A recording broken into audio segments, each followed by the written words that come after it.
Have you ever had a moment when your car radio suddenly stopped working after changing the battery or fixing something? It can be really frustrating, believe me. But don't worry, you're not the only one experiencing this problem. Let me explain what's happening. Many car radios have a special security system to prevent theft. It's a clever feature, but sometimes it can accidentally lock you out of your own radio. But guess what? We've got a simple solution for you. In today's video, we're going to show you how to unlock your car radio and get your stereo working again. The best part is, you don't need to know a lot about technology or spend any money to do it.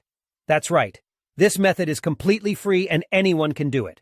So let's get started and fix your car radio together.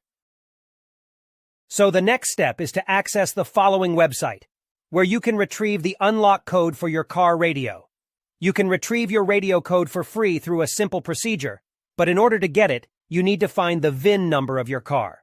To find the VIN number of your car, simply look for the corresponding boxes on the vehicle registration and licensing certificate. The VIN is on both sides of the document. The VIN number can also be found on the car window or other parts of the car.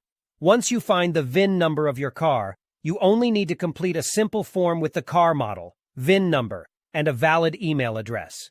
You will receive the radio code via email. You will receive an email like this. Now you only need to enter the unlock code and your car radio will work again. I hope this video was helpful. Please don't forget to like and subscribe to my channel. See you in the next video.